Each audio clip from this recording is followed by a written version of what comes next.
Hello, everybody, and welcome to a mini episode of the Above Average Joe Show. Today, we are going to be talking with Mario Xavier. How's it going? Good. How are you doing? Fantastic. I think the last time I talked to you in person, I want to say we were on Ride Along 2? It could have been, it was Ride Along 2. You know, I thought it was, yes, it was Ride Along 2. Yes, it was. I thought it was Allegiant, but yes, Ride Along 2. Yeah, because Ride Along 2 was after Allegiant, wasn't it? I don't know. Yes. It's right around the same time. Or maybe it was around the same time. Yeah, I don't remember. It all blends in together. It all blurs, yeah. Some information about Mario, in case everyone listening is interested. He is part of the Screen Actors Guild and the Directors Guild of America. He's appeared on TV shows, so he's been actually in front of the camera on Burn Notice and a bunch of Telemundo telenovelas. And also been behind the camera on projects such as Burn Notice, Blackish, and Magic City. Also worked on the production of Captain America Civil War, Baywatch, and Ride Along 2, which we just mentioned. But today, we are going to focus on a horror movie, The Possession. We are not going to spoil anything for anybody who has not seen it, even though it is 6 years old. It's a good one, though. Yeah, it's a good one. It is a very good one. We will spill a little bit and spoil a couple of things because we do need to talk about some specific scenes. But as far as the plot goes, girl finds this box, which you will see in the trailer. Girl finds a box. Box holds a demon spirit. Demon spirit decides to live inside of her.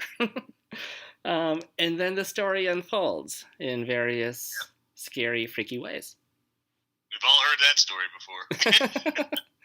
Oh, those crazy neighbors we have. You know, it's funny. You actually just said that, and I forgot that the working title of the movie and on our call sheets in the script was actually, and I can't say the name right, the Dybbuk box. Okay, yeah. You know, that's what the box that she finds, and I don't know the legend, but it's actually like a Jewish legend, the demon. And that was actually the name of the movie, so we all assumed it was going to be called The Dybbuk Box. And then when they released it, I guess they changed it to The Possession, like last minute, I suppose, in post-production. Yeah, the Dybbuk Box is an actual box that holds if you believe in this stuff, holds a real demon. And it is based on that box. I did a bunch of research after watching the movie because I was just curious. And reading the articles will give you chills down your spine. The hairs on your arms will stand up. It is creepy stuff. Yeah, it's absolutely. It was creepy to shoot, so it was absolutely creepy to read about and watch later on. And you worked on the reshoots for The Possession. Yeah, the way it worked out, and it seems weird, but it you know, this is like the process of movie making.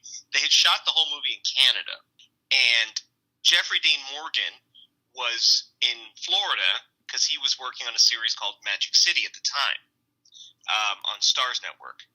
I was ADing certain days on Magic City, so somehow when they needed to do the sort of the pickups, the reshoots for The Possession, they just had me come in with Jeffrey Dean Morgan and handle those things with him. So it was kind of like a weird connection. They have nothing to do with each other. It was just a weird connection that way. They just had you come in to work with Jeffrey Dean Morgan, you know, all in a day's work. Oh yeah, actually, he's an amazing human being. I'm super happy he's killing it on Walking Dead. So. And that is actually one of the questions I have that I was thinking about this afternoon, because I just rewatched The Possession, and I'm a huge fan of The Walking Dead. Is he more like the character in The Walking Dead and Negan, where he's just all happy and playful, and I hope you're wearing your shitting pants today? Or is he more like the loving, fatherly type like in The Possession? Minus the murder, he's pretty happy-go-lucky guy, and very down-to-earth and very humble. And, I had a PA that I brought along who I sort of assigned to him for him, and he's like, oh no, just hang in the trailer and play with my dog. So he was super down to earth, and so we had a trailer down there in The Possession, somewhere when you're thinking of all the scary stuff going on. Downstairs, it was just Jeffrey Dean and a PA playing with dogs. Like that was going on. I really hope there's a photo of that somewhere that PA has, or that Jeffrey has, or somebody. She does, but I have photos with Jeffrey, but I don't have photos of that. Yeah. And then also, one of the questions I had too, I worked on film, so I kind of know the answer to this, but I'm going to ask you to let our listeners know, why do reshoots happen?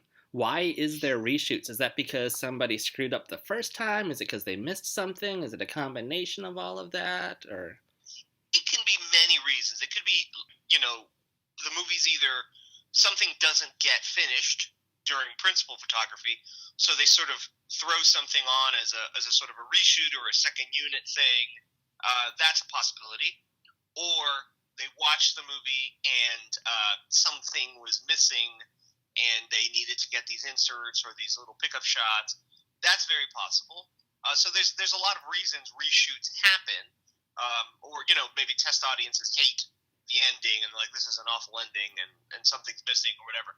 I think in this case it was a little bit of both, or a little bit of a few things. What happened was there was a bridge of information missing, so there was a bit of a rewrite to allow for certain scenes to take place that sort of bridged information, like where did the girl go between here and there? We needed to fill that information in. So it was a little bit of various reasons for those reshoots to happen. cool. And during those reshoots, you did reshoots that were in a hospital scene, and this is after the girl is already possessed. And now Jeffrey Dean Morgan, who is her father, is trying to find her and um, save her from this demon that's living within her. Right. And how scary on set is it working in that kind of situation? I know that you got the actors there and you're standing behind a bunch of equipment that nobody will ever see on screen, but it seems like the feel of it would still be there, that the atmosphere would still be kind of creepy. Yeah, it was weird because it was an old hospital that was, whatever reason the county shut it down because they moved to a bigger facility. So it was an old hospital that had been used also for other things it filmed in the area. Like there was a TV show called The Glades that would film a lot of their hospital exteriors and some interiors there in this old hospital. But where we were, which was sort of like a more inside area, totally empty. Not all the lights worked, so it was a very weird, behind the scenes feeling. We did the morgue. It wasn't the actual morgue; it was just sort of a large open room. But it gets weird because we had the creepy like red lights in the morgue. We had all these extras. As the dead bodies. I guess someone figured it was cheaper and easier to have actual extras laying underneath the curtain, underneath the sheets, laying in the bed, than put mannequins. I was suggesting, why don't we just put mannequins? And they're like, no, it's easier to just put extras. I was like, oh, okay, whatever. So we had all these extras in their underwear laying there. It's really awkward. And then, so that's like funny in itself because sometimes during a take, somebody would have to like scratch, so you'd see like this very scary dramatic, and you just see like one dead body scratching or sneezing or something hilarious like that. So dead bodies do get erections, though. I don't know if. Luckily, that was not a problem. Okay. It was a very cool building, so we didn't have that problem. It did occur to a lot of us, like, well, maybe no, nothing happened. So thankfully, not in this scene. That wasn't a problem, but it was as creepy it is to look at. There were moments like we had the little girl sort of in the corner under the red lights with their hair all possessed or whatever, her hair down over her face.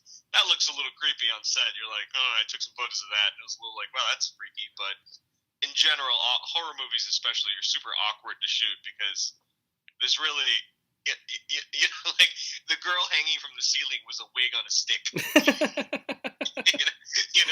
When you look at that, like it's hilarious in person. In the movie, it looks terrifying because it's edited with music and everything. But wig on a stick sometimes. And was that the actual actress that was there then that day, or did they have a double come in, since you don't really see her face at that moment when she's in the red light?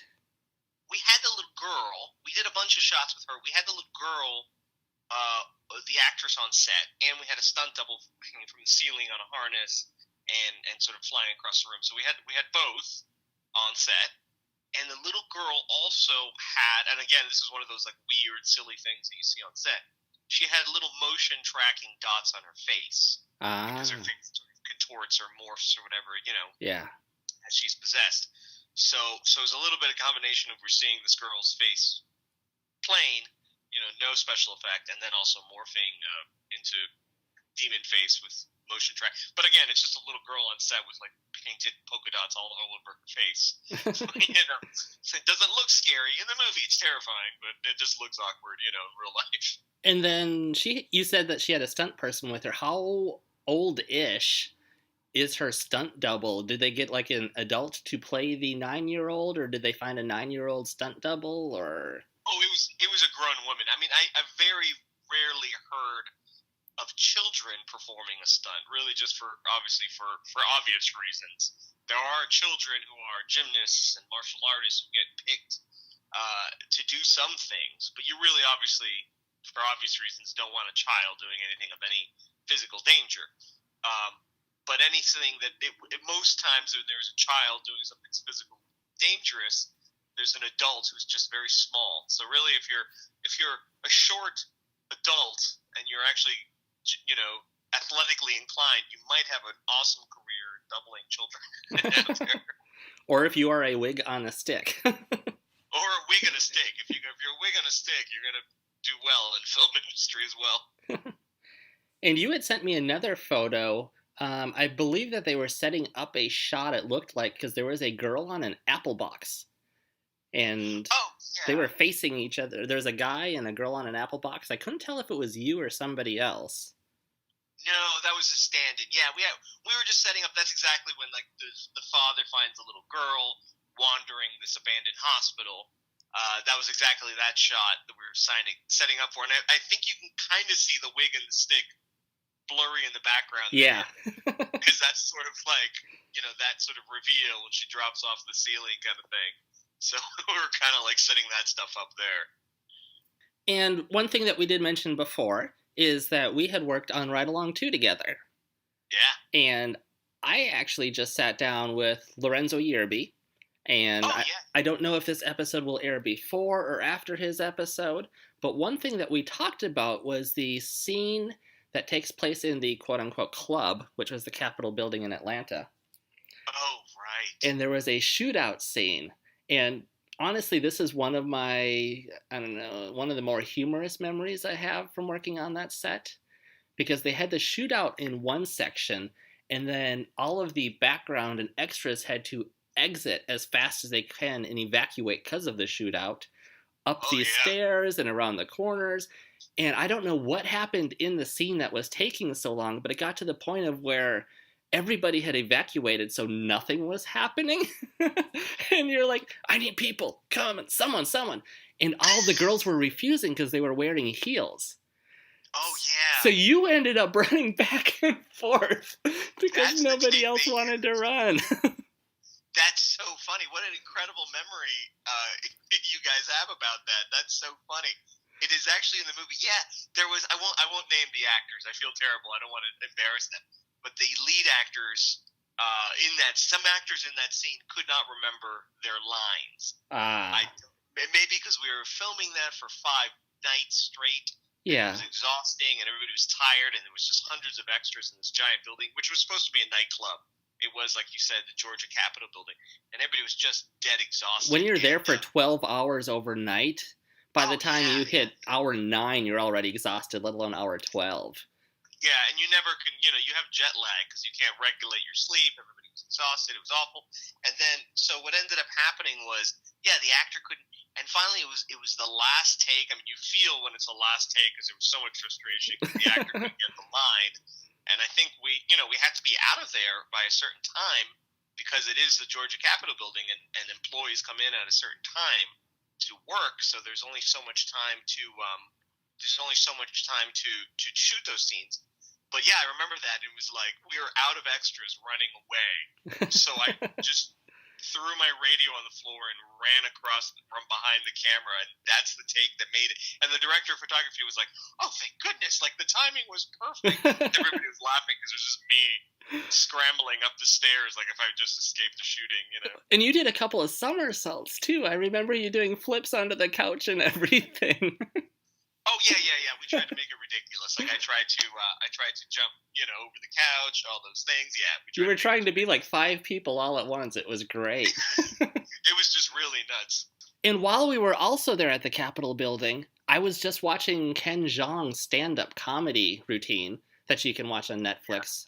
Depending on when you listen to this, it might be on Netflix still, it might not be. That should But be it. one thing he mentions is working on that set when somebody had gone into a seizure, I believe. Oh And you yeah, probably that was know more amazing. about that than I did because I completely missed it. First of all, Ken is an amazing guy. He was amazing, but he is a practicing doctor. People don't realize he's a licensed ER physician, and he was explaining to us like he still puts in shifts at the hospital near his home in LA to keep his medical license active, which is amazing. Like he's a full-time working actor and still saves lives, a sort of a hobby at this point. Yeah, and even that hobby you have to keep up to date with. You can't all of a sudden let your medical experience go 5 years behind or you're totally lost. Yeah, and as he was explaining it, you have to keep your license. You have to still practice at least one day a month or something to keep your license or something. He explained it every few months, at least one day to maintain. Well, whatever the point is, we were filming all night, and in the middle of a scene, an extra out of hundreds of extras near the vicinity where he was shooting a scene went into a seizure, I suppose because of the lights and everything that we were filming with, went into a seizure on the ground. And as obviously, as soon as we called the paramedics, and we were very close to the main hospital there in Atlanta because we were in downtown Atlanta, so the paramedics were there within minutes. But he, mid-scene, saw it, ran, started, treating the patient, sort of making sure, taking his vitals and things like that and sort of taking care of him until the paramedics arrived. And the minute the paramedics arrived, he explained and he gave an impressive breakdown. So it's amazing to see him switch from, funny actor mode to, doctor mode very quickly. It's an amazing thing to watch, but it's humbling to see a guy like that, and he was just a great guy to be around and everything. Yeah, because I remember also during those overnights too that he ended up ad-libbing a bunch behind the bar where the shootout took place. Oh, and it was just phenomenal. Oh, we were rolling so hard. I remember Lorenzo saying too, he's like, that was the one time I thought I would get kicked off of set because I was laughing so hard. Oh, he kept everybody. It was funny. He actually, on the note of Ken Jeong, I have photos. I brought my wife and son one weekend, and it was the scene in the end, the wedding scene, and we were at this resort out in the country away from Atlanta, and he was just goofing around, and I found him and my son going down the slides in this playground near set. So we couldn't find him for like 5 minutes. I go, where did Ken go? And it was like, he's just over there going down the slide. So I have some photos of him and my son just goofing around, rolling down a hill and everything like that. So he's just a dad. Like, acting is sort of a second career for him after obviously being a real life physician. And real quick, because we're running out of time, because I want to keep these short, you have a YouTube channel.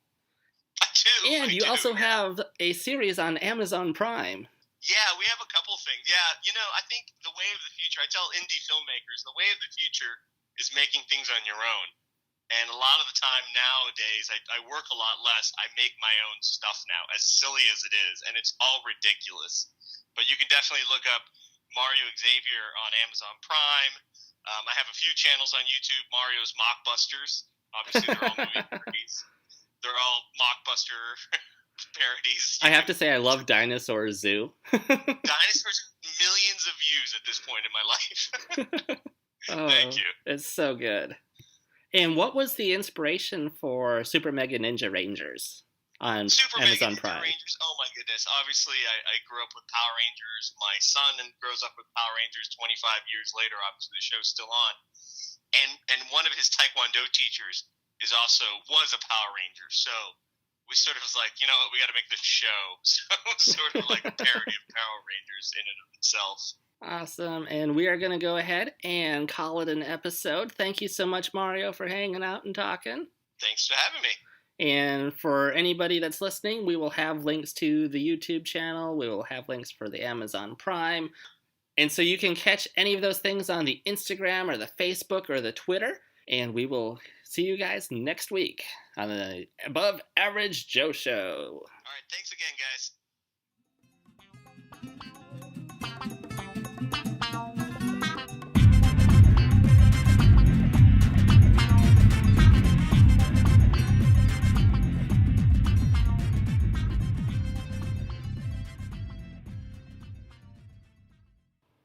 Thank you again to our guest, Mario Xavier. Special shout out and thanks to Addison and Jamie Lynn for all our assistance on this episode. And be sure to check out our Facebook, Instagram, and Twitter, and also check us out on Spotify, Stitcher, and or iTunes. You can also check out another podcast I co-host, The Extraordinary and Other Great Media Content by Moon Possum Productions at moonpossum.com. And we will be back next week with another episode of the Above Average Joe Show!